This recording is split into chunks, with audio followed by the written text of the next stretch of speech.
Hello everyone, I'm Meteorologist Charlie Ironmonger. Thank you so much for joining me today for your 2 p.m. news and weather update from the First Alert Desk. Now, we've got news out of Havelock where 2 suspected copper thieves have been arrested and charged by police. Antonio Martinez and Summer Meadows were arrested last week by the Craven County deputies. Now, late last month, deputies say they began investigating the copper thieves in the Harlow community. Now, the 2 were arrested Thursday and charged with 4 felony counts of injuring utility wires and fixtures, felony larceny, felony obtaining property by false pretense, and felony conspiracy. Martinez and Meadows were jailed on $350,000 secured bonds. Now we want to turn our attention to the terror attack that occurred in the West Bank. This happened again really earlier today, Tuesday. Now again, NBC's Matt Bradley has more on this terror attack from Tel Aviv.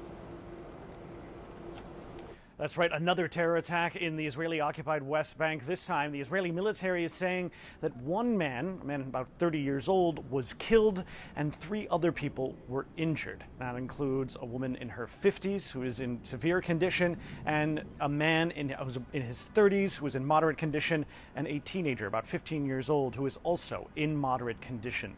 Now, according to the Israeli military, there were explosives that were found in the car driven by these assailants, 2 of them who the military said were shot dead at the scene shortly after the attack began. Now, the Israeli military said they're investigating to see what the intent of this was. They didn't reveal any more details about the identity of these 2 men. But this takes place against the backdrop of the ongoing conflict in the Gaza Strip. 5 weeks into that ceasefire, there is still been a spike in violence in the West Bank. Most of that, according to the United Nations, has been from Israeli settlers who are trying to turf out Palestinians there. There's also been increasing restiveness in the northern part of the West Bank as the Israeli military has made huge troop deployments there and displaced tens of thousands of people. Matt Bradley, NBC News, Tel Aviv. Thank you very much, Matt, for that report. We now turn our attention to your weather forecast. We are anticipating some raindrops coming in. Earlier in the week, it did look like those raindrops would be coming in tonight, but now it's looking more so, from a technicality standpoint, more so like early morning coming up for tomorrow. We're going to see rain. We're going to see some rain. It's not going to, again, be the soaking showers and long-lasting rain that we need to help reverse the drought that's over eastern North Carolina. But the fact that we've got rain in the forecast is an encouraging sight. And I'll zoom the picture in there. You can see those showers still further back towards the west. They're not going to reach us again until we get past midnight tonight and early. We'll get into the early hours of Wednesday, and that's when those drops will start to fall. And you can see we clearly need the rain. Most of eastern North Carolina, specifically on the western side of Highway 17 and even along Highway 17, under a moderate to severe drought. The rain showers are very much in need across eastern North Carolina, not just from, say, a fire danger perspective. Right now, we're continuing to monitor a fire in Bertie County that at last checked has burned over 500 acres of land. It's also from a farming perspective. We need that moisture to help the plants continue to grow, especially as soybean farmers continue to try to harvest the crops. Right now, air temperatures generally in the low to mid 60s. We do still have a few areas that are registering current air temperatures in the mid to upper 50s. Winds are variable, and that's kind of why we're seeing such a wide spread of air temperatures at this hour. Right now, 56 degrees in Manio.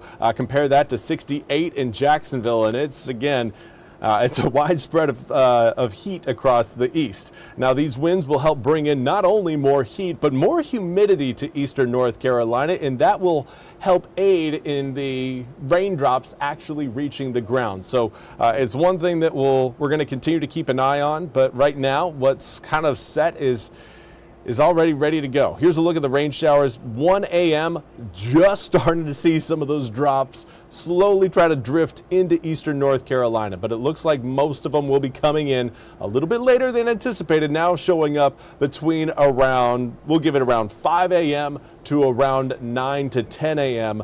early tomorrow morning. The raindrops again will slowly fade away, leaving us with partly sunny skies for your Wednesday afternoon. That will transition into a mostly sunny Thursday, despite what you're seeing here early Thursday morning at around 3:15 a.m. Rain off to our west, cloud cover overhead. I don't think we're going to be seeing a lot of that cloud cover linger too much into your Thursday. But what do we have for the rest of today? Air temperatures sitting generally in the low to mid 60s. Again, that's more for inland areas. Those of you watching along the northern Outer Banks, I understand you guys are certainly cooler right now, but it is that time of year. Usually the northern Outer Banks, as we head through November, December, January, February, and even March, tends to be averaging cooler temperatures than just about everywhere else in eastern North Carolina. Later on tonight, south-southeasterly wind coming in at a fairly mild 3 to 6 miles per hour. Cloud cover overhead, and that will leave us again with some raindrops early tomorrow morning, but those again should start to depart as we head towards 9 to 10 a.m. in the morning, and then a little bit more sunshine for tomorrow afternoon. Now, do I think we're going to be seeing completely sunny skies? Well, no, probably not. But we will see mostly sunny skies, and that will help boost our air temperatures back into the low 70s tomorrow afternoon. Here's a look at your full 8-day forecast. Again, Friday night into Saturday morning, another round of rain, and that one looks a little bit like we'll see more rain generated from that system than what we're going to have for tomorrow morning. Big reason why? Higher humidity as we approach the start of the weekend. Overnight lows Friday night into Saturday morning, 59 degrees. That is only going to help with the rain showers. It will not hurt the raindrops. If those overnight lows had been, say, down in the 40s or even the 30s, yeah, rain probably wouldn't be in the forecast. It certainly wouldn't be up at around a 40% chance for Saturday morning. But again, right now we're looking at an influx of humidity ahead of that system, and that will help the atmosphere squeeze out some rain over eastern North Carolina as we head into the start of your weekend.